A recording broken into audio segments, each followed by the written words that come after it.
Grab a seat.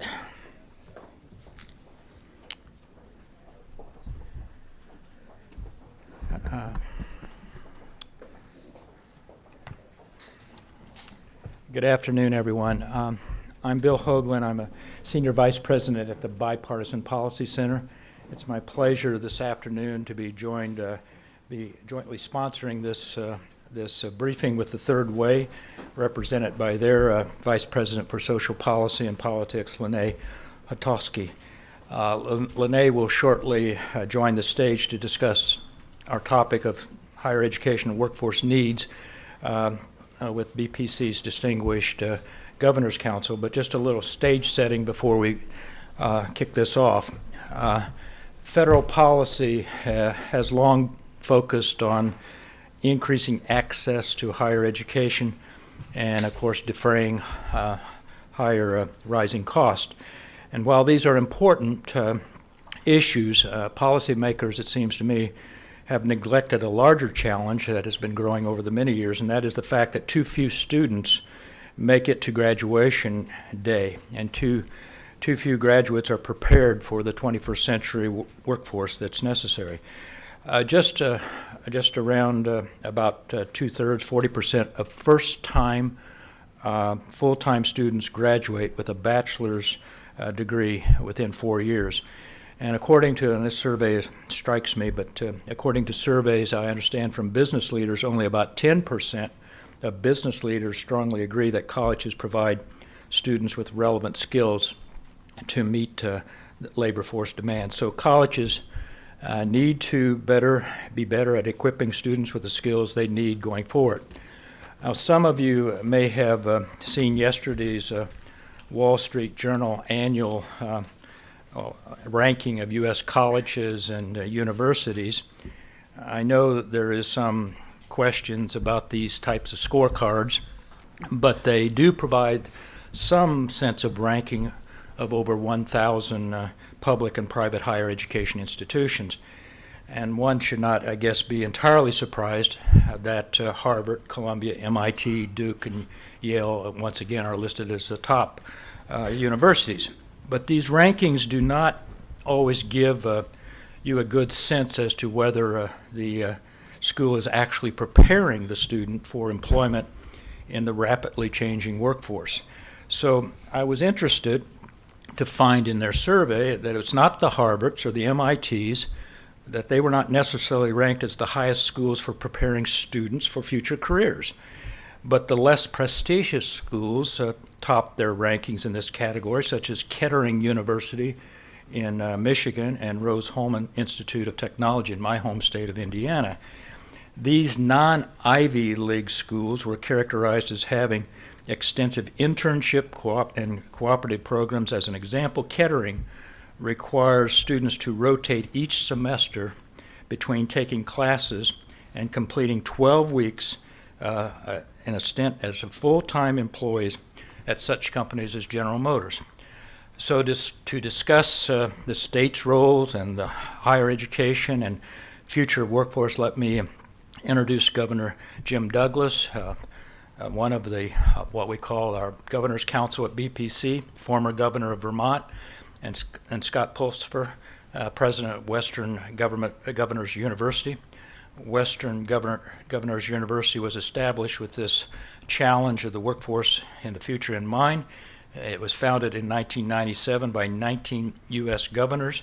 Its aim is to provide a competency-based education centered on skills attainment at an affordable price for students. So let me turn it over to Governor Douglas and Mr. President.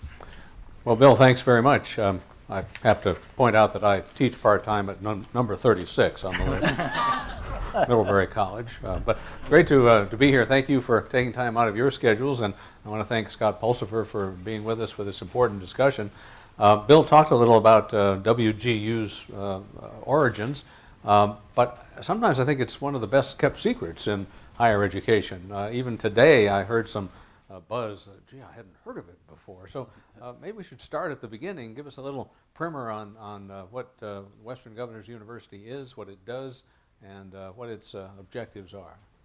For sure. First of all, I will say to all of those who haven't heard of WGU, that's okay. When I was actually recruited, I hadn't heard of them either. So, and I even lived in the city where it's headquartered, and so that's quite all right. I think that in fact there is somewhat of a joke of that it's the 20-year overnight success.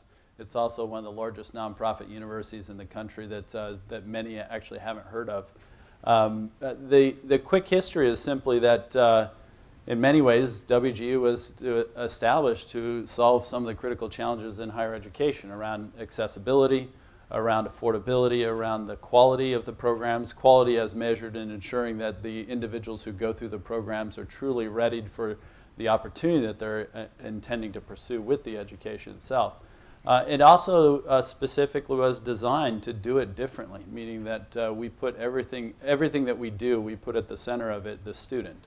And so that's what Governor Leavitt, Governor Romer out of Colorado, Governor Leavitt out of Utah, together with these other 17 governors, that they really had a sense that they needed to address these challenges around how higher education really has greater link to workforce development and economic development in their states. And they just had to do it differently outside of even their existing public college systems. And so that's led to its formation. Now 20 years later, we were in fact founded 20 years ago. Today, we're nearing 90,000 students with our matriculates that will start October 1st. We have over 92,000 graduates across the country. We do have students in all 50 states. It's probably equal between Eastern and Western now, in the sense of Western governors is more about our heritage. But it's been a wonderful story just to see how we can think differently about higher education and how ultimately reinvigorates that promise that it is a path to opportunity. Well, your focus is competency-based learning. Tell us a little about that concept, how you implement it, and how employers regard it. Yeah, the notion of competency, if you think about it, simply just says, can you demonstrate proficiency in a particular topical area or in a particular area of learning? That the demonstration of proficiency matters a lot more than how much time you spend doing it. There were even fundamental challenges that I think it's fair to say that exist around the notion of a Carnegie unit. That in fact the origins of it were more about how you compensate faculty than it was about how you measure learning. And so we just don't think time is a good measure of learning. We think competency orientation and the demonstration of proficiency by a student is a better measure of whether learning actually occurs. And so competency-based approach to education means you keep the learning constant for all the students in the programs and courses, and you let the time vary. Because we start with the simple premise that every individual can learn, but they start at different points, they learn at different paces, they learn in different ways, and so let the design of the curriculum and all the programs and the courses that comprise it, let that reflect the proficiency that needs to be demonstrated, and as soon as a student demonstrates that proficiency, they can progress. The other key facet of competency-based education is how well you can link the workforce proficiencies, the competencies that are needed in a workforce, to the learning objectives and outcomes of the curriculum itself. And this has been a hallmark of our design around our curriculum for all of the programs that we offer, is that we try to infuse specifically those competencies that are not just needed, but in fact where it is going in the respective fields that we serve directly into our curriculum. Just to give you a sampling of that, we have advisory councils around at a program level as well as at our college levels, that they're specifically representatives across the wide array of employers that directly kind of are feeding in these are the competencies that are in increasing demand in our field, where we see our existing employees plus graduates being deficiency, et cetera. How does that design into the courses and programs that we develop? And we can iterate on that at a much quicker pace than traditionally. We can develop a course in 6 weeks. We can change an overall program in 6 to 9 months if we need to. And so it allows us to just keep pace with where workforce competency is going in the design of our programs themselves. Scott, I'd be interested in your observations on higher education generally now. Bill mentioned the graduation and attrition rates. There's a lot of concern about cost and access. WGU is designed to address that. What do you see in the higher ed landscape now, and How might that change over the next decade or so? Yeah, I would probably start with two things. Meaning the challenges that led to the formation of WGU, I think, are still the paramount issues. One is that simply access is a major challenge. And by that, what I mean is that if it's true that 2/3 of jobs are going to require some post-secondary credential, but only 42% of adults today have one, if you do the math there and that gap of over 20 percentage points on a workforce of 160 million people, you're talking about 35 to 40 million adults that need access to post-secondary education that don't have it today. There's 20.5 million adults in higher education. While that's grown since 2000, the reality is the 18 to 24-year-old population is not growing really fast. You roughly 4 million new births a year if immigration doesn't change. So that's not where that gap is going to be met from the traditional college-age student. I think we have to very much consider these adult learners, the 35 to 40 million adults that need access to post-secondary education, for which the traditional model doesn't serve them. The campus-based approach, classroom time not competency, that is going to be a real challenge for individuals that are over 25 years old, have families, are working. Like, these are the individuals that need to be served really, really well. And so that overall challenge is a big one in terms of just how do you get from 20 million individuals in it to 30 million a year. That's one challenge. The second challenge is what was highlighted early on is it's pretty evident that what's being taught today and learned today is not linking well to readiness for success in workforce. This gap, if you look at the Lumina and AAC&U studies around employers' assessment of graduates' readiness and universities and graduates' assessment of their readiness, there is a 30+ percentage point gap between employers thinking only about 35% of graduates are ready, and the graduates thinking 65-70% of them are thinking they're ready. We're still, is that overall 6% of graduates even say that their degree readied them for success. That's a huge quality problem. And I love education for education's sake, but I can do that on my own time. If I'm going to go spend $80,000 to get a degree, it better be a path to opportunity. And I think that's the promise of higher education that's not really being fulfilled today, that if we're going to invest that kind of money, does it actually lead to an opportunity so that I can, in fact, have a provident life, if you will?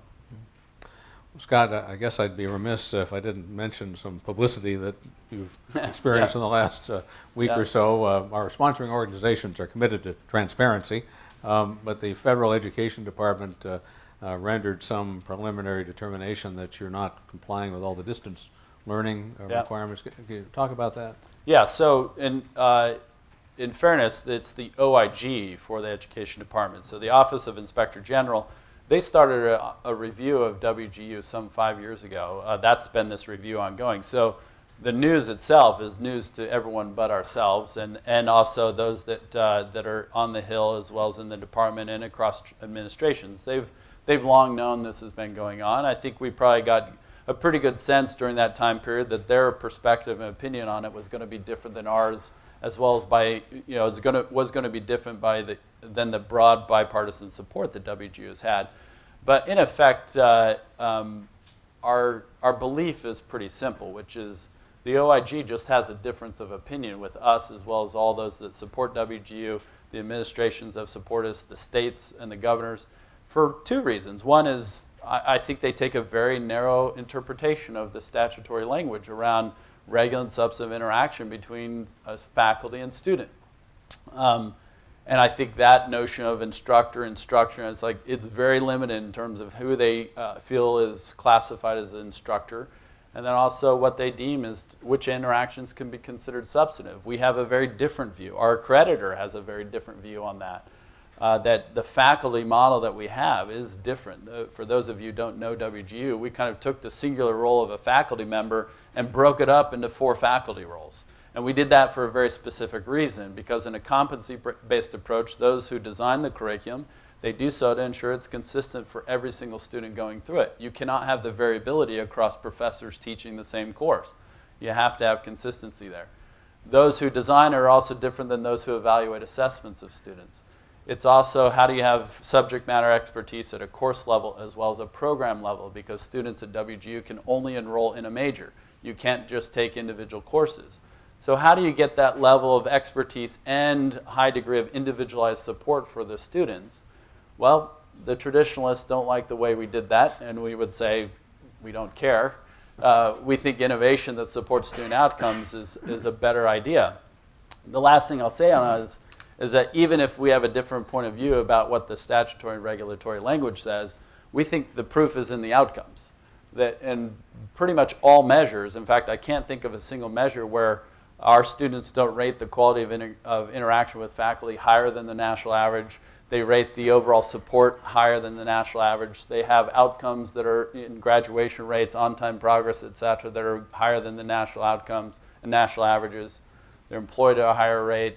They have overall well-being at a higher rate. So the outcomes are also, I think, evidence that the innovation that we're driving is working. And that's where we kind of put our focus. You don't suppose it's possible that the federal regulatory construct is out of date with the modern academic offerings that you have? If anyone takes the time to kind of view some of our frequently asked questions and video on it, we highlight this point that the regulatory language or the statutory language was written before the internet itself was even invented. So regular and substantive interaction for distance education was contemplated in an environment where internet was not heavily prevalent. The other thing is that it's fair to say is that technology plays a much bigger role today in terms of how education is delivered than it did even then. It totally changes the nature of how faculty and students can interact. It totally changes the nature by which students on their own can learn with technology aids and the learning resources that weren't available before. Meaning that if you, like me, went to college when I went to, guess what? The only sources of learning were the lectures that you had and the TA sessions and the textbook. Well, guess of all the learning aids I have today, they're enabled through technology. I have massive amount of adaptive learning modules. I have different types of pre-tests and knowledge checks. I have lots of gamification that's included. It's totally different and dynamic, the learning that can occur today that's technology enabled. So yeah, they can definitely be advanced to recognize that learning paradigm is different today. It's a rapidly changing field. I often think that I'm in kind of a time warp. I graduated from Middlebury 45 years ago and then come back to the classroom, and it's so different from what I remember. Yeah. You mentioned, Scott, that you must have a major at WGU. What are the dominant majors that students are taking? And back to the notion of the competency-based design and also how WGU is trying to really increase the link between higher education and workforce development. We very much focus on degree programs that can have large-scale impacts. So we're more interested in having degrees that can have 2,500 5,000 enrolled students in the single program, so that you're graduating 500 to 1,000 students a year into the workforce. And so by most measures, we have very few programs, meaning we only have 65 so programs overall at WGU. We don't have hundreds. And so our 4 colleges are College of Business, College of Health, College of Teaching, and College of IT. I would say, just as a highlight across those, our largest programs in business tend to be undergraduate accounting and undergraduate management, as well as HR. MBAs are very popular. We think College of Health, our nursing program by far, is one of the largest in the nation. It's our largest program overall at WGU, but we also have masters of nursing informatics and health informatics. We also have an MBA healthcare management, et cetera. We specifically developed a degree called Masters of Integrated Healthcare Management because of this, where is healthcare going with integrated and accountable care, that the competencies needed were very different than what was being taught. So we designed our curriculum specifically to meet those needs, and that's a new master's program that we have. Within our College of Teaching, I would say elementary education, special education tend to be the highest areas, but we're the largest STEM graduate producing university in the country as well. I think we're some 5% of all STEM teachers and 15% of all masters in STEM teaching. And then our College of IT is our newest, and it grew 37% last year in enrollment. I would say our software development, cybersecurity is really, really high demand right now. And it's, data analytics, it's growing, continues to grow at a very fast clip right now. IT is just in such high demand. So So we'll see if we introduce a new college in the future. Speaking of making news, on a more positive note, very recently you announced a collaboration with the community colleges of California. Yeah. That sounds exciting. Tell us about that. Yeah, specifically, this is to significantly increase the accessibility and even just the awareness that is needed across the country. While we are a university that operates nationally, that really comes about because we do so at a very local level. We are quite proud of the success that these community college and our partnerships that we have with WGU, because there's, of the students that are in community college, one of often the challenges is how does the associate's degree or even the courses that they're completing, the credentials, where do they scaffold to? And the employment rates and the income gains of associate's degrees are increasingly challenged too. So we know that we have no limits on our capacity. We don't have campus limitations, classroom limitations. So the partnership, like with the California Community College System, which we've also done in Ohio and Florida, other states, it gives all those individuals that are in those programs an easy kind of guaranteed matriculation path right into our four-year programs. And so it's been really effective. Our state affiliates that we have in 6 states, we'll be launching a new one next week in North Carolina as well, that dramatically increase our ability to bring awareness of this option to the adults that need it. That's great. I was talking with a couple of CEOs earlier this week, and on the topic of changing mindsets, they thought that maybe human resource professionals and company leaders need to review their job descriptions and not automatically put in, we need a 4-year degree, we Right. need a certain graduate degree. I mean, that's the whole essence of competency-based education, right? It's not the degree you get from sitting somewhere, it's whether you actually have the skills necessary to do the job. That's right. That's exactly right. So are employers aware of this? Are they meshing with what WGU offers? They are meshing with what WGU offers. So a simple point I can point to is 94% of our employers say that our graduates exceed their expectations in terms of readiness for workplace success.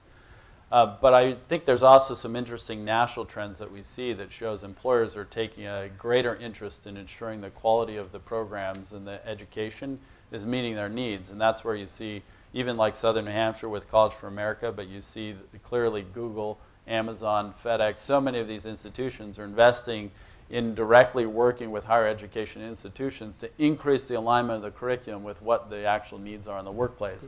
And you see them partnering with non-traditional institutions too, by the way. So technology is easy to point to, where you see the emergence of alternative providers and alternative credentials like coding boot camps. I think you'll see that also happen with apprenticeships and how those will grow, because these are good pathways that prove proficiency in competencies that are in demand by employers. Great. Well, our sponsoring organizations, BPC and Third Way, are interested in trying to affect meaningful change at the federal level. I hope that's not oxymoronic. I wonder if you have some thoughts as to what might happen here. What suggestions, if you were king for a day, that the federal government could do to move us in this direction, either congressional action or regulatory action, to get us closer to an era of more competency-based learning?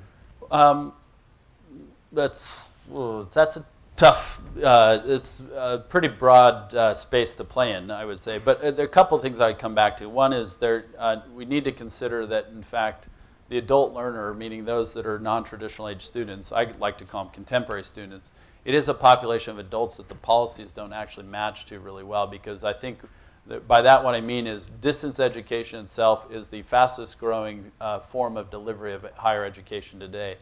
We need to advance the policies to contemplate that, and that includes things like regular and substantive interaction.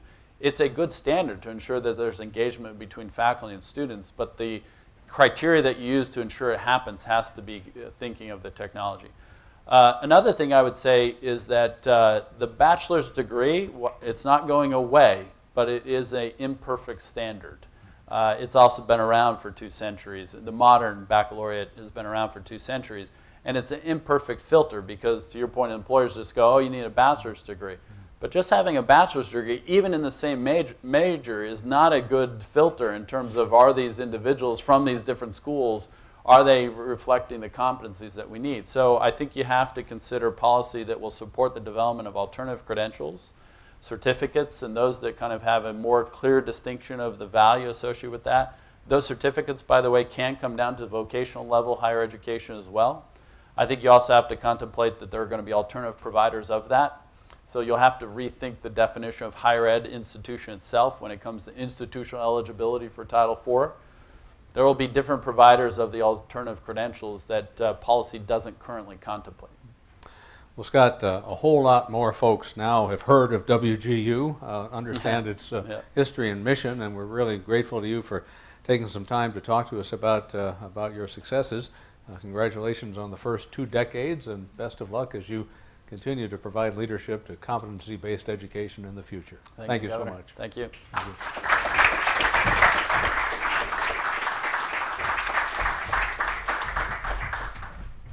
Thank you, Governor Douglas, Professor Douglas. Appreciate it. President Pulsipher. Clearly very innovative and a third way going forward.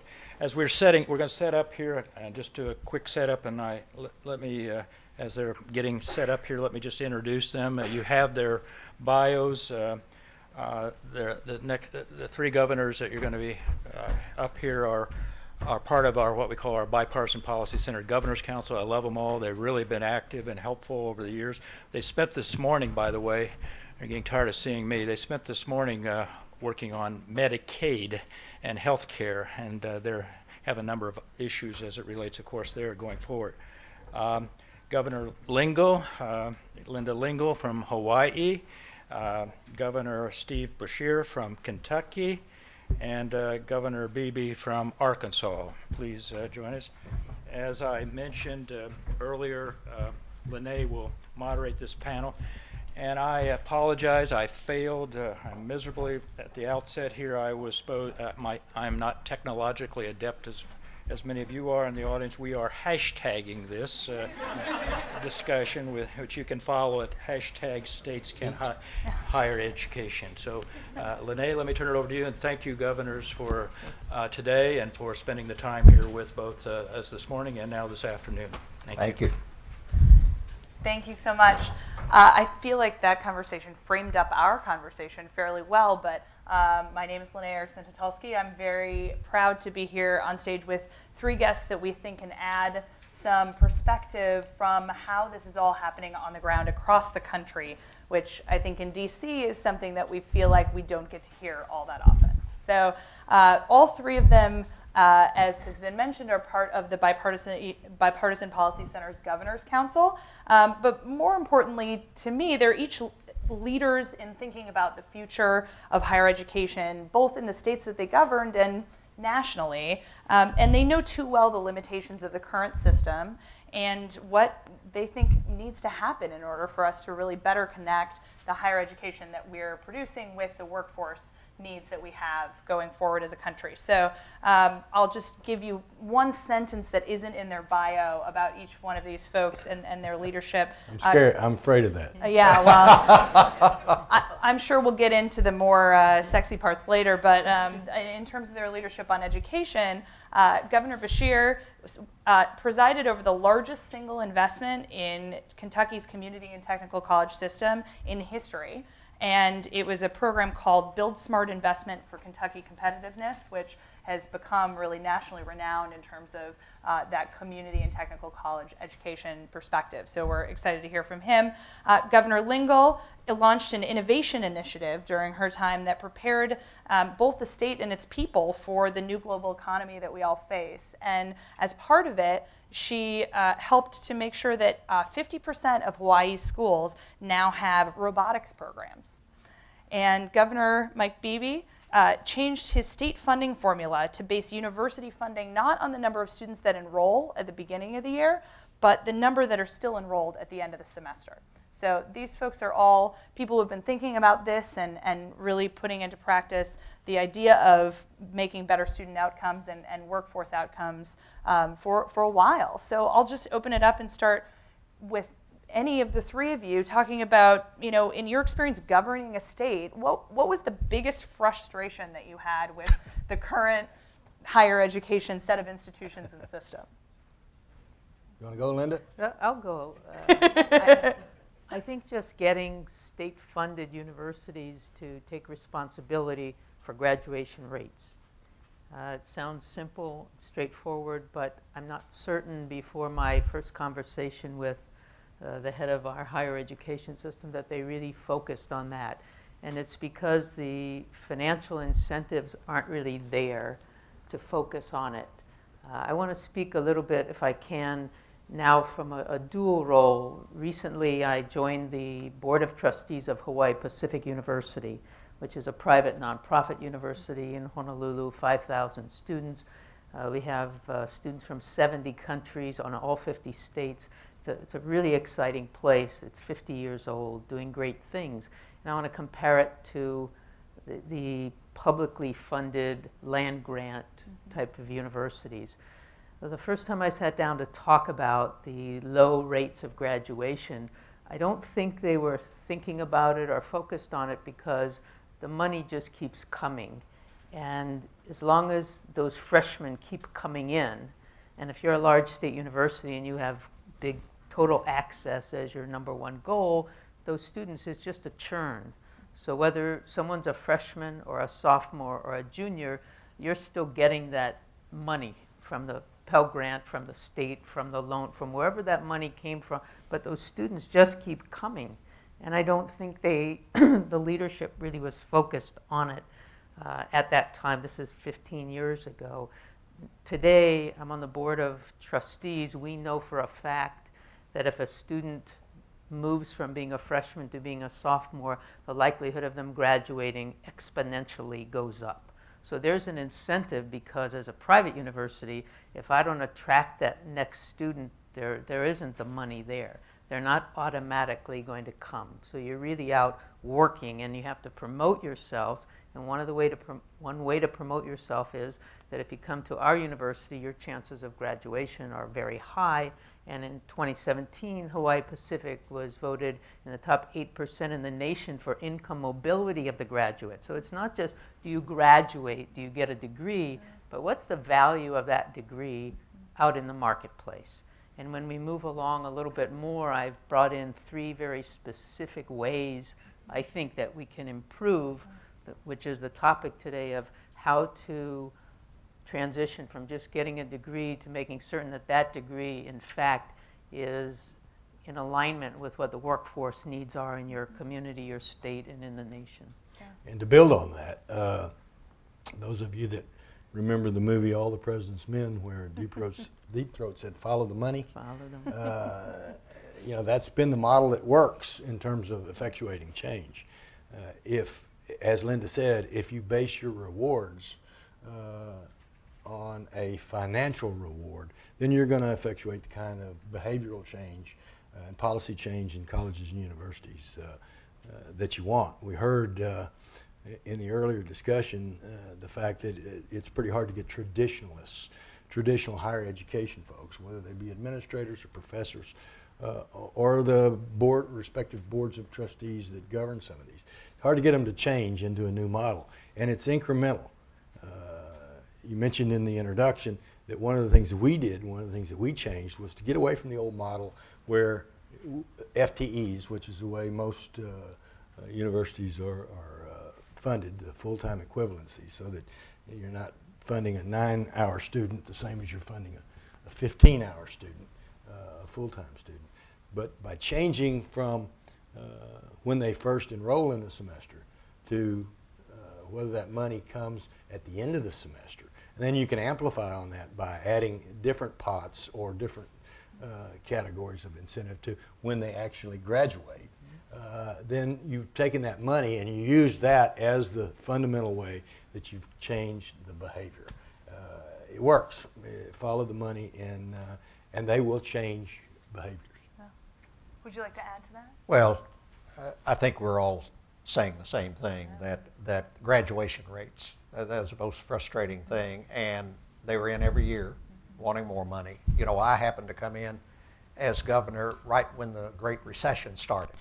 So we had no money, and most of us had no money, and so we had to actually be cutting in various places in order to keep our budgets balanced. But every year, universities wanted more money, and every year they raised tuition. You know, that was their answer when we couldn't give more general fund money, then tuition went up. And I had no formal control over that, but I had a very big pulpit. Yes, you did. And we stopped some of the tuition increases and held down others. But our current public universities have so many sources of funds. It's not just the general fund that the state gives them, but it's all different kinds and sources of funds that somehow, even if they don't get quite as much from the state this year as last year, they all end up spending more anyway. You know, there's lots of funds there, and I'm not down on universities. You know, higher education is essential, not only for a good job, but to be a good citizen, to be a well-rounded person. I'm not one of those people who says that you shouldn't major in French literature or ballet or whatever, if that's what you want to do, because everybody's not going to be a scientist. Everybody's not going to be in the STEM disciplines. But we need to get more realistic about what outcomes are there, and people need to understand going in what outcomes are there, and we need to gear more of our programs for students that are really looking to, I need a good job when I get out of here, and we've done some of that in Kentucky, which we'll talk about. Yeah, so let's go there. I feel like we all love to talk about the states as laboratories of democracy, and we should see what they've done there, and then we'll ladder it up to the federal level, but so often we don't. And there are great things that are going on at the state level that we either don't see or decide we don't want to go in that direction, or it's too hard, or various other reasons that we don't see it. But tell us what you all did, what you've seen at the state level that you think could inform how federal policymakers are thinking about this to move it in the right direction. Well, I got very active from the beginning of my administration about job creation, partly because with the recession we needed all the jobs we could get, and we got very active. I spent a lot of time overseas, and obviously got to Germany and ran into their educational model, which is much different than our educational model. And the model of apprenticeship and partnership with the private sector, where you know you're in a company, you're in the classroom 2 days a week, you're working in the company 3 days a week, you're getting paid, you come out with no debt, you come out with a certificate, and you come out with a job. I mean, it's kind of hard to beat for somebody that is looking for that kind of career. And so we brought that home, and we started creating that with not only our high schools, but with our community colleges. And that program has been very successful. The private sector loves it because part of what you do is let them help design the curriculum.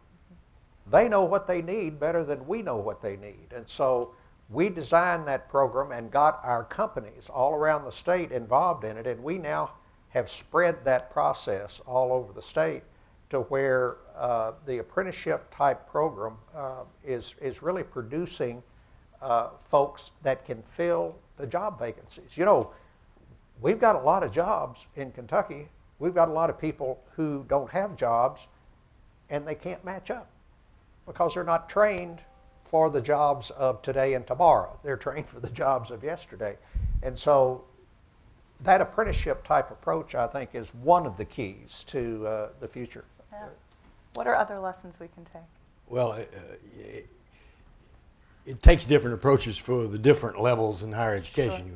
Sure. Steve was talking about technical education and community colleges, and there are approaches that are more applicable to that versus the traditional 4-year or beyond higher education institution. In the latter, you can, and we did, grant incentive and bonus type funding in areas where there was a great job need. I'm a recovering lawyer. Me too, it's okay. We don't need a bunch more lawyers. We've got plenty of those, although I still think it's a great education. But having said that, if you incentivize in degree programs with scholarship money or with higher aid and assistance, the STEM areas, then you're likely to emphasize more folks going into those areas where you've got a greater need and where there is a real relationship between the education that they obtain and the need, that job market that exists out there. But you go the other direction, and you're talking about the community colleges and even the VOTEC schools, then certificates of proficiency that demonstrate to employers that this person, when they get this certificate, actually possesses those skills necessary. So it's not just some nebulous degree, associate's degree or something. It's actually a certificate that the employers can rely on. And then the state's role and involvement in matching all that up can be so important. Let me give you one quick example. When I first came into office, within my first months in 2007, before the recession, we suffered through it too. I started hearing all these horror stories about a Japanese auto manufacturer in the eastern part of the state that was pretty much bad-mouthing our state. And I think it had an effect on Toyota and some other things. And it basically revolved around the fact that they were having a 50% turnover in 24 hours. Wow. Now, let me really tell you what that means. Somebody goes to work for them, and they don't show up the next day. 50% just quit. They didn't like that kind of work, or they didn't think they could do that kind of work, or and admittedly, it was in a part of the state that we had some challenges with regard to workforce. When we heard that, we immediately said, okay, what we're going to do is we're going to set up, pretty simple, a 2-week training program for potential employees in that area. And we're going to subject them to the working environment, whether it's repetitive motion or standing or night shift or whatever it is, and we're going to spend state dollars for 2 weeks putting these folks through this ordeal. So if they quit after 24 hours, it's on the state. If they stayed for the 2 weeks, then we could send them to this manufacturing plant, and they stuck. And so all of a sudden, in the reputation for the state, and as what it's doing to meet the needs of a specific business or industry, in this case a manufacturing plant, went up exponentially. And as a result of that, a year later, they had us over for sake to celebrate they had a 1% turnover in a year. Wow. It's pretty simple. It was straightforward. But that's how the state can respond to the needs of business and industry, and specifically beyond curriculum, just in the environment. Yeah. Governor Lingle, what else do you see? Well, I'd like to tie together two things here with my experience as a professor at California State University at Northridge, which is my alma mater. And I want to talk about, go back to the graduation rate issue and then segue to this issue about how to make sure if they do graduate, how that degree helps them in the workforce. So Cal State Northridge has 35,000 students, undergraduate. It's a very large university. 37% of the students are Hispanic. 50% of the students are transfers in from a community college. And a large number of students are the first in their family to go to college. I taught a public policy seminar and got to know my students very well in a very personal way. And I want to talk about how if you're the first in your family to go to college, you don't know what you don't know, and you don't have anyone to talk to about it. And there were articles in the paper while I was on campus about how it come to the end of the year and it's graduation time, and there were more than a couple of students who were find out at the end we don't have the right credits, we didn't take the exact course we were supposed to, and now they're not going to graduate. So I think one of the things that could be required of campuses is that there be a clear path laid out for every entering student in an individual way. how are they going to graduate and with what degree are they going to graduate. And I know that there's a bit of exploration that we all go through when we're in college. I don't really know what I want to major in. I'm not sure, and that's all great. But they have to have that initial counseling so that they do understand you can do that, but here's what it's going to take you to actually get a degree in this subject. And then there should be semester by semester monitoring, excuse me, of the student's progress. They should have someone they actually come in and talk to, so there are no surprises at the end. So I think having mentors, especially when you say we want open access, chances are large numbers of those students don't have anyone in their family who's ever been to college, and they don't have anyone to talk to about it. So I think that would be a big plus. At the same time, I again marry up my experiences as a visiting professor and now at a private university. The professors need to have real world experience. I go in and I'm teaching this public policy seminar, and these students had to apply to get into the course, so they were highly motivated students.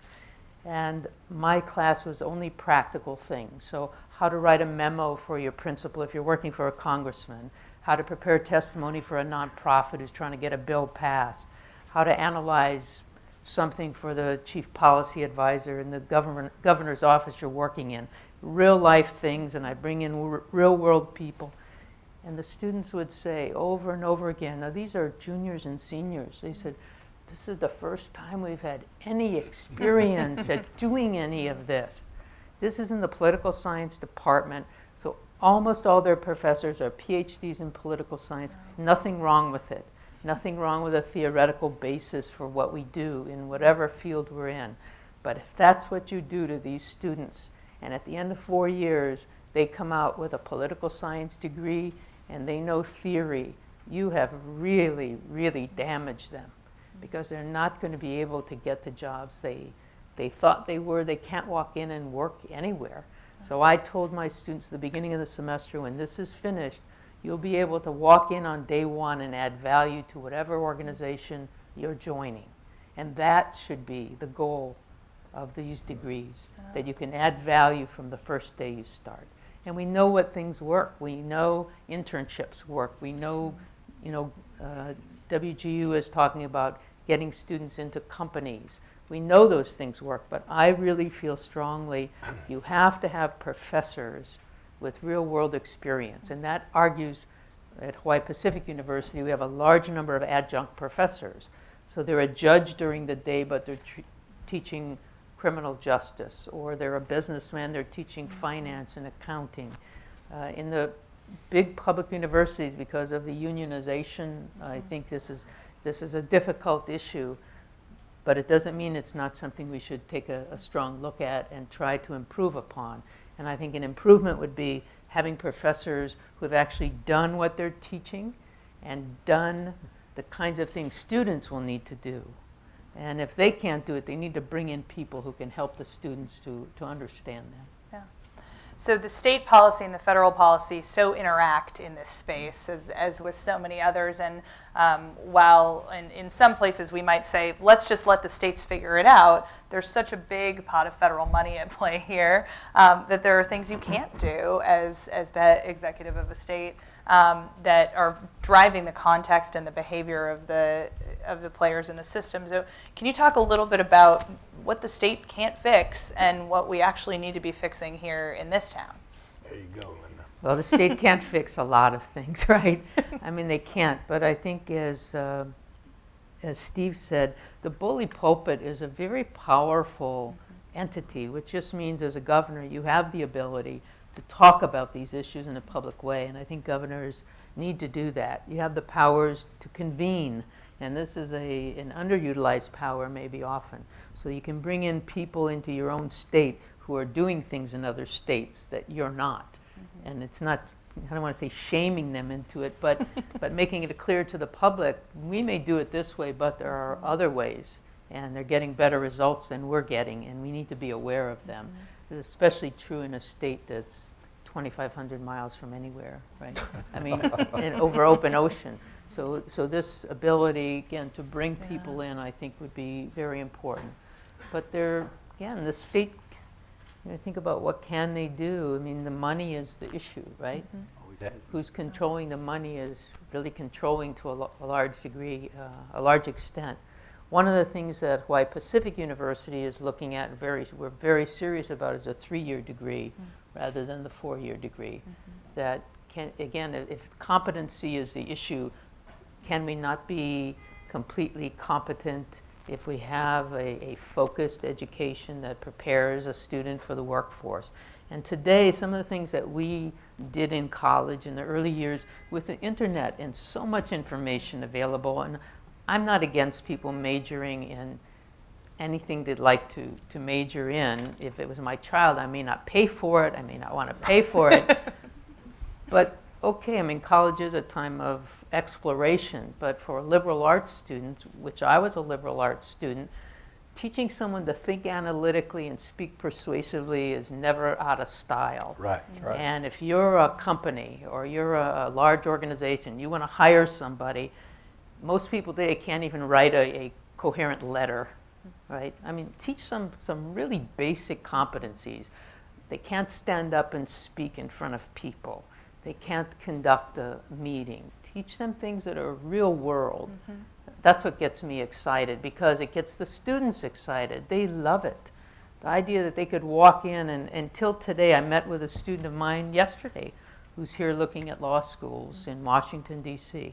Till today, to say that was the best class, this is what gets you excited, because you know that this college experience can transform a life. It did it for all of us. It transforms your life, and usually it's because of a professor or 2 professors that you talk to.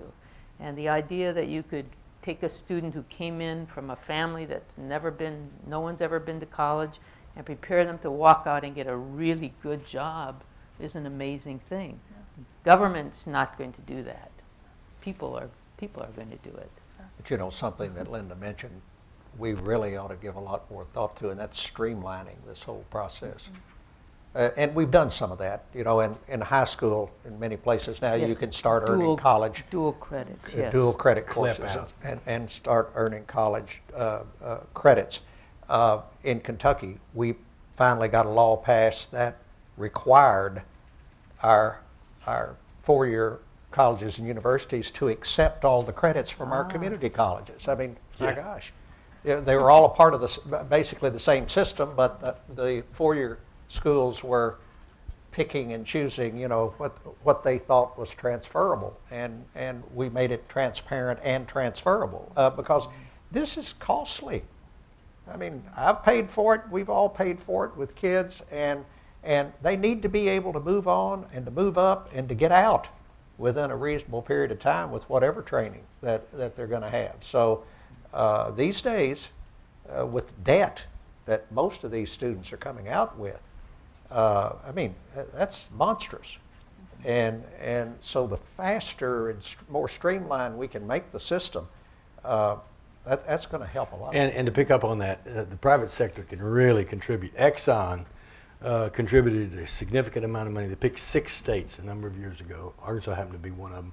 It was a pretty, Massachusetts, I mean, it was a broad cross-section of types of states to fund AP courses and to give monetary incentive rewards to both teachers and the students themselves that successfully completed with a 3 or above, and I think the AP courses had a testing range of up to 5, but with a 3 you had to have a 3 to even to successfully complete it. Right. And then with a 4 or 5, you got incentive kind of money. So the private sector, in the case of Exxon, actually devoted significant money to 6 states that tried to do precisely what you're talking about, Steve, and that's to accelerate this process so that when you came out of the AP course, not only were you prepared in a better way for higher education, but you actually received credit for higher education and could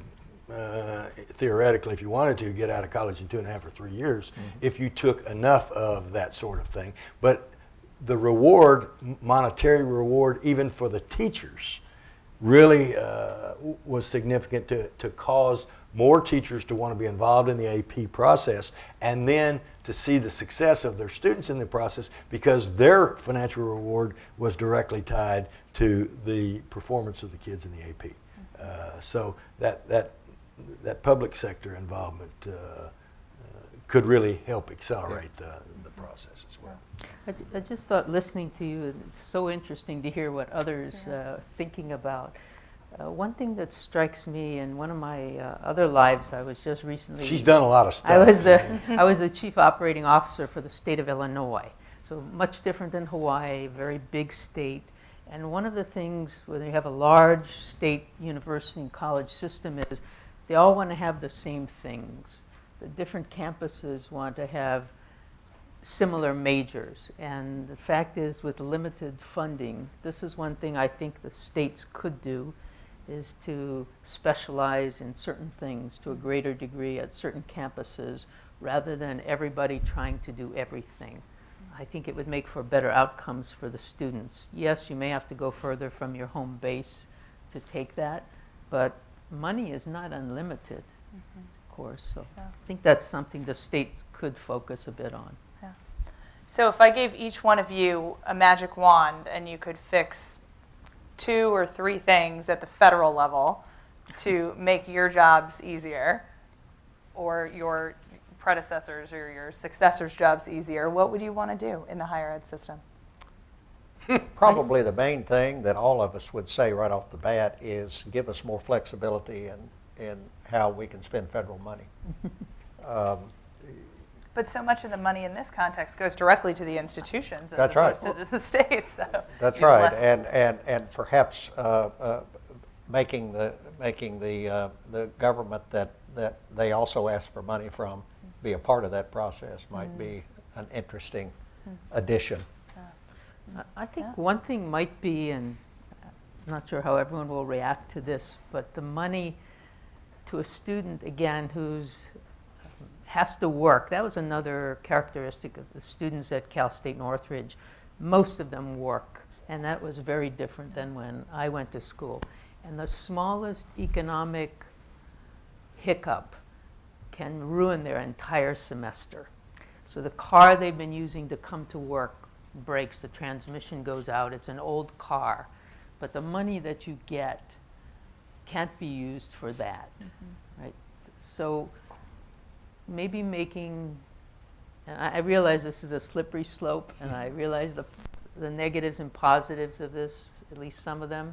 Some beer money. Allowing the money, allowing the money. Yeah, I'm very surprised the Republican. The Republican is the one saying, "Let's give more beer money." At You this know, point. at Yeah, least, right. Let's just make sure. Yeah. you know, a student who has a medical issue that they're having trouble with, something in their family, but I don't know, maybe if it's someone who's gone back to school and has small children, the child care piece, the transportation piece for them, it's hard if you can't afford a car and you need to get there. And I don't know, I think maybe allowing it to be used and just instead of, and I'm not sure it isn't, but rather than just give it over to the university, follow the student maybe a little more. Well, we've been talking all morning on other issues and for months on all sorts of issues about if we had a magic wand, what could we do with the federal government to get it better? Yeah. And there's a list from here down the street of suggestions that we'd have in so many different topics in so many different areas.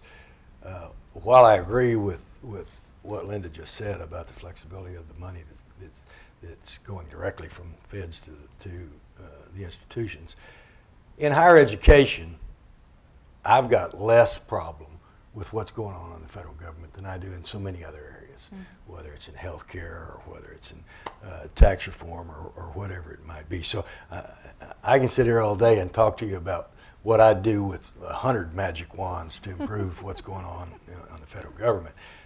Having said that, I think the primary responsibility for how we improve higher education and how we make it relevant and how we tie higher education to the needs for the workforce for tomorrow, and how we make sure that the students that get either a certificate or associate's degree, bachelor's degree, or whatever it might be, how that is really truly relevant in today's job market, and match that up to the employer's needs, whatever they may be, is more a responsibility of the state.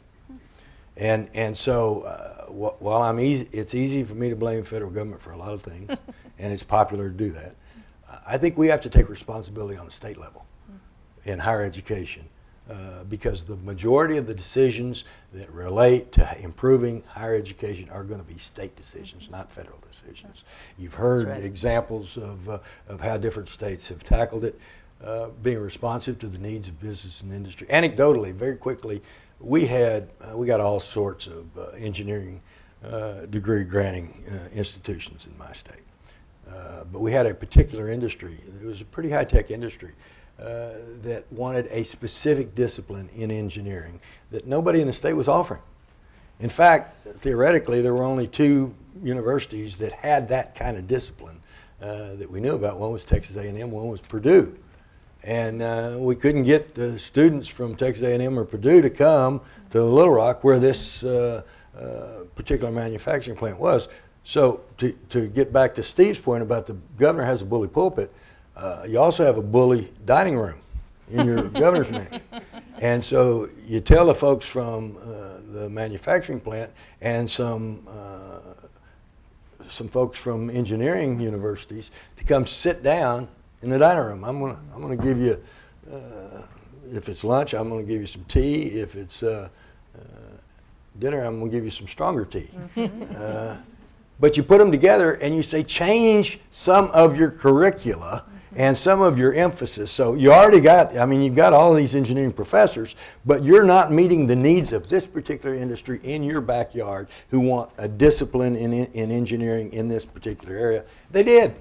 They did, and all of a sudden, and then they coupled it with apprenticeships and internships for those folks going through that particular discipline, so that they were, they're working, even though they are traditional students.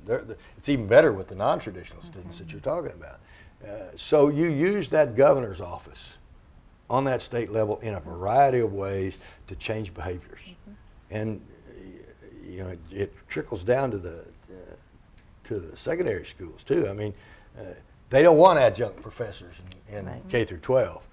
They want you to belong to a teacher's organization, and that you've got to have X hours of practice teaching and all that for an education degree. When the truth of the matter is, in physics, in business law, in a lot of areas, you can attract some adjunct folks, just like you do in higher education, that have the practical experience that can impart and fire up a student in ways, and that's blocked in many areas. And so governors can change that. But to answer your question, higher education and the problems that surround it primarily are going to be solved more on the state level than the feds. And while we can blame the feds for a lot of stuff, we can't blame the feds for problems in higher education. But one of the things that the federal government could help with, I think, is a total relook at this whole system. The jobs out there today are not the jobs of yesterday. The people we're trying to educate aren't just the young folks anymore. We've got a whole world from the cradle to the grave out here that now need to be re-geared and reworked in order to fit a lot of the jobs out here. We've got a whole bunch of adults in Kentucky who need re-engineering, in terms of what the jobs are today. And many of them are pretty well educated, but they're not educated for what is out there now. And so, a big discussion that could be advanced from the federal level and partnered with the states on would be a relook at how we should really address this and how the university system fits into this, because basically it's like it's been for decades, centuries, and while the world is changing rapidly, that's not changing rapidly. And so we're really not matching up the needs of our society, the educational needs of our society with with the delivery system that we have right now. We're making little steps here, little steps there, but a big total relook at it, I think, wouldn't hurt anything. Yeah. Well, I kind of see it more like Mike said, and Steve, I think there's a difference between the private nonprofit universities and the government universities, because I can tell you now, being on the board of trustees of a private nonprofit that doesn't have a multi-billion-dollar endowment, you know, it's been around 50 years, $50 million endowment, they have to be adapting all of the time. We talk about this constant. Okay, what are these programs? Are they being responsive? Are they the kinds of things that the jobs exist? So in September of 2018, we're adding new engineering degrees in biomedical engineering, biotech engineering, and electrical, because the state university focuses on civil and mechanical. Nothing wrong with it. We need civil and mechanical engineers, but that's not where the expansion is. That's not where the future is. So we're lucky that they don't move very fast, you know, that we can move faster, and that we're finding the areas where they're not. That's where we're going to be. So I think that the money is an important issue. If we're not responsive, if we can't prove that our graduates are getting good jobs and are getting jobs with increasing income, we're not going to get more students. Whereas the state is just constant. They're going to get the money, they're going to get the students. So I think, Mike, you made a good point. The federal government policy on higher ed, I think the only space they've really been in a lot lately is shutting down those for-profits or, you know, changing those requirements. So one thing you mentioned was proving that you're showing a value add to those students. But one thing that shocked me the most about coming into this higher education space was that basic information about the outcomes of different universities and schools in this system aren't necessarily available for a lot of students. You don't have the Kelly's Blue Book to go and look and see what are the outcomes in different programs at different schools in the same way. And as you said, we've taken a few strides on some of the career education programs there and have a little bit more data. But if I were signing up for, you know, a university and wanted to know what the Pell graduation rate was, that's not something that's available to me as a consumer. So is that a place where you think the federal government might be able to help, so that then that would drive, you know, some of the investment choices you all are making? You mean by requiring that information? Yeah. The information is there. Yeah. These universities know. They really do. They know, but it's maybe through an educational program to parents to ask the right questions. Before you're going to plunk down $30,000, $40,000 a year, you need to ask, here are the top 10 questions you should ask. What is the graduation rate in that program? What's the income increase for students who come out of that? How long does it take them to get jobs after they come out? What's their career counseling program like? How long does it extend after the student graduates? There are a lot of very important questions, but I think it's available information. It is, but it's not collated in a place that that's easily identifiable. And you mentioned, could the federal government require that? I hadn't thought about that, but the odds of more government regulation down on requirements on data may be problematic. I think it's worth looking at. Right now, you're almost forced to be a detective in listening to what they don't say. University X in a state says 85% of all of our pre-med graduates are admitted to medical school because their MCAT scores are XYZ. University Y says nothing about their pre-med programs. So you almost have to deduce based upon who's bragging on what or who's not bragging on what as to whether a particular degree program is generating the kind of value and success that you're talking about. And it'd be helpful if all that information was available, but you almost have to be a detective now to get it. That's right. So speaking of bragging about things that are working, let's bring President Pulsipher back up to the stage and do a little Q&A. So if you would come on up over here, we'll let him use this microphone. And folks in the audience, we are live streaming, so we'd like to ask you to use the microphone if you have a question, and just go ahead and raise your hand.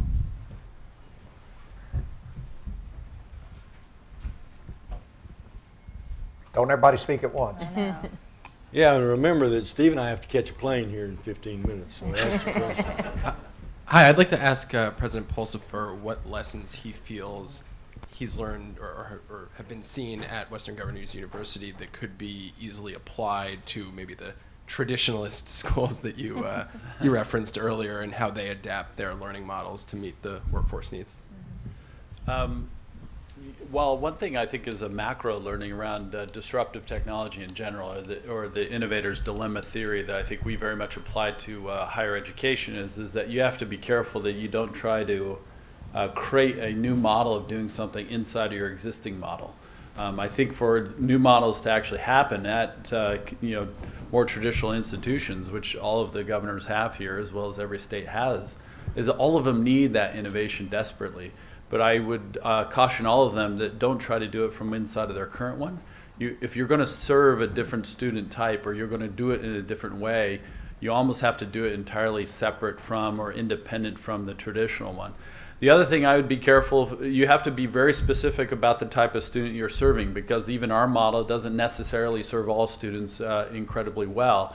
We are very specific about the kind of criteria that we look at to say we've designed to serve this type of student today, and we know we can serve them really well, and so we're going to optimize everything around that before we start figuring out how to serve a new or a different type of student. And so I think you have to be very specific about what challenges for which type of student you're really going to solve. We have a question in the back. Go ahead. We've heard a lot of ideas that are really very useful for the higher education reauthorization, and it was last reauthorized in 2008. Can anyone give us an update on where we are on that reauthorization? Well, I can speak to that if no one else wants to, since we're very actively working on that. I think the Congress has quite a few things on its hand at the moment, and if my news feed is any indication, reauthorization of the Higher Education Act is not the first thing on that list, but I do know that there are quite a few folks that are thinking about the longer term plan on that. I don't think it's a next couple of months that we're going to get a large bill passed through Congress on higher ed, but there's new leadership on the committee in the House side, and there was a very successful bipartisan effort on the K-12 piece through the same leadership that's now on the Senate side. So hopefully that's built some bonds between staff and members that can carry us through a Higher Education Act. But I think it's more in the stage of kind of ideating at this point. So I know Virginia Fox has said that they potentially might put out a draft from the House Republicans in the next few months, that just kind of starting that process of what should be in the Higher Education Act. But as a prognosticator myself, I don't suspect that that's a 2017 kind of a bill that we're going to be seeing signed. It's more likely a little bit further off on the horizon, though there are quite a few folks that are trying to figure out how to shape the bipartisan pieces of reform that could go into that right now. If I may just add one thing to that from an institutional perspective, I will say that we're not waiting for anything in the reauthorization of HEA to allow us to continue to do what we plan to do for students, which is we're powering innovations to continually advance access, improve quality, optimize student success. And I think that if more institutions keep driving innovation there, it may be a catalyst the other way to accelerate the pace at which the reauthorization occurs, simply because they'll realize the policy is not keeping up with what institutions are doing to drive student outcomes. That's right, and the OIG report is a perfect example there, Yeah. because things like that may drive the Congress to realize, wow, there's a university that's getting really great outcomes, and that our distance education formula isn't really meeting that need in terms of how we test We would it, argue so that we're fully compliant with You're- the law, you're- I'm just to sure be you're clear. fully It's like we don't think there needs to, like, we're Yes. not reliant upon what we do to even have changes made to regular and substantive interaction provisions. Like, we're fully compliant with that. There's definitely a different perspective out there. But I think it's fair to say what Lene said, which is there is ambiguity that exists, and there are definitely institutions who are experimenting with things that they may want that ambiguity cleared up so that they don't run afoul of the Inspector General or the department itself. So. And so that folks who are maybe a little bit more traditionalist or even just a little more risk averse might want to take those steps as well. Right. Other questions? Hi, Jeff King, National Governors Association. So we heard some great ideas, I think, in terms of how people are working in their states with business to come up with solutions to better align programming, both on the university side and the governor's side here. In thinking through how you partner with the right businesses in terms of those that will provide family supporting wages, and also those that will are really, going to have jobs down the line in a changing economy, right? How do you prioritize? How do you figure out who you're going to work with, what occupations you're going to support in that context? I think let me wear two different hats. As a governor, to put that hat on, you're going to work with those private sector companies where the wheel is really squeaking. They're coming to you, they're saying, we need this, we need that. And then to some extent, anecdotally, you're going to hear stories, and then you're going to initiate those things. So it can come from both directions. It can come from the private sector and what they might need, or it can come from your own personal experiences or the public sector going back the other way. Now, let me take the governor's hat off for a second. I'm on the board of directors of a pretty large top 50 company in the world, Tyson Foods. We had a huge need for refrigeration specialists. I mean, it takes a lot of education, takes a lot of training. It's very, very important. You got all sorts of environmental issues. You've got all federal government regulations, EPA's involved. It is a very big deal, and we don't have any. There's just either because folks don't know about the quality of income that you can get with that, or they didn't have enough programs available. So we partnered with both high schools and community colleges and vo-tech schools to help pay for, again, back to an apprentice program, to even offer some apprenticeships to get more people obtaining a certification in refrigeration. And it's been highly successful. Those folks are coming straight out of a community college, making double the income that a normal starting salary would be in a typical manufacturing venue, and with significant chances for advancement. So I think you partner two different ways. I think you partner government down, but I think you also need to recognize that you partner business up. And I think there's another dichotomy potentially between bigger companies that'll be able to guarantee that they're going to hire folks from a certain program for a certain amount of time to scale, or small businesses that might not be able to go to a community college and say, I'll fund an entire program, will you please create the people that I need? They might say, I'm going to hire 2 or 3 a year, and that might go back to the comments you made about Governor Lingle about being able to write, being able to speak persuasively, other kind of competencies that carry across the board as opposed to really specific kind of programs. But well, and I think it also applies to industry sectors rather than just a specific company, but healthcare is the whole health field. So working with a healthcare association, a hospital association to make certain, because they don't want to come in as individuals, maybe also they don't have a need this second, but the industry has a need. So being able to work with them, and Hawaii healthcare is huge, travel industry management is very big. So dealing with the hotel association rather than a particular hotel. Yeah. President Pulsipher, do you have anything else to add about how you see in that crystal ball and figure out what's coming down the road and and what you're going to need as opposed to what's evident right now?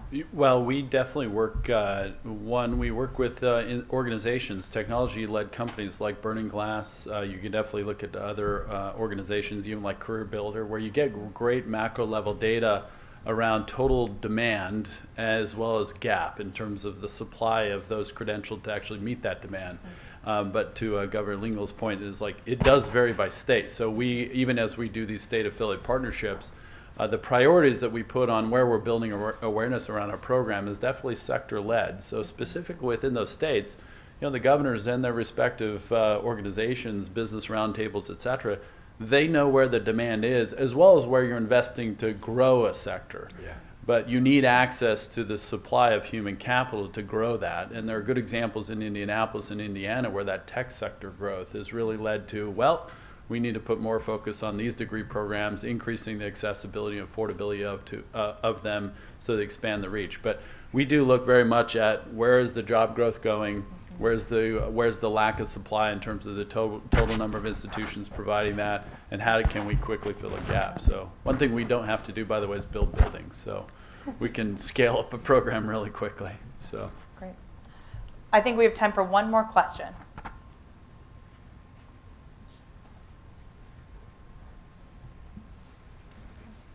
Good afternoon. Martin Simon with the National Governors Association. I'll make this quick because I can see Governor Beebe, you want to leave. Did you notice I took my mic off? He talks loud, though. It'll be all right. You hear a lot about the skill gap, written about the skill gap, and we know that the traditional pipeline of students isn't going to fill that skill gap. So states like Tennessee are offering free community college to low-income individuals. Your thoughts on that approach and other approaches that might increase access so that there's more people in that talent pipeline to fill the skill gap? Well, this is not going to address it directly, but I'd rather more people go through the community college than what's happened. There's a lot of young people in particular, they're coming to universities and they're not ready to go to universities. So there's tremendous remediation that goes on, just like the community colleges are remediating for the K through 12 failures that have happened. Probably not directly answering your question. Well, I think one of the ways states address that, and I guess if Tennessee can offer free, that's fine. Most states would address it with need-based scholarships, so that there's a sliding scale between what your income might be and the amount of money that would be available from the state in the way of not loans, but actual grants, actual scholarships. So a lot of states have a sliding scale that tries to address that to increase access for lower income. What we found too is that, you know, many students, when they hit community college, they end up having to take remedial courses. And they have to pay tuition to take those remedial courses. And their debt starts building up immediately. And one safety valve I think that states should look at is that for remedial type courses, you don't charge them. You know, you get them in and you get them through as fast as you can to get them up to that level to where then they can move on and take the courses they need. And if you want to even be more radical than that and you want to start a good fight, you can assess the high school that person came out of that had to take a remedial course in the community college to pay for the course in the community college. That's just food for thought. I just would add one thing. I'll try to make it quick. Is that I think it's too easy to address the cost of delivering the education. I mean, I think that's where we tend to actually go to. But in reality is that won't necessarily solve all of your access challenges. And by that, what I mean is if 40% of the student body today is over the age of 25, well, guess what? Oftentimes it's not the cost issue. The issue is time. The issue is location and proximity to a campus. That those 25 and year older plus, they have families, they have jobs, et cetera. And so you do also have to think about how do you bring the education to them rather than bringing the student to the campus. How do you also deliver the education that is not time-bound, meaning you have to be in this classroom at this time, et cetera. You do have to think about other factors that weigh into access that is not just cost. I think cost will bring some into it, but it will actually bring a pretty small portion into it. I can give you a specific example of that. So Hawaii Pacific University is located on military bases in Hawaii because they're a big part of our students, both in the bachelor's and master's programs. Yeah. All right, I think Governor Beebe's going to just walk off if we don't end. So thank you all. Thank you very much. Thank you. Thank you.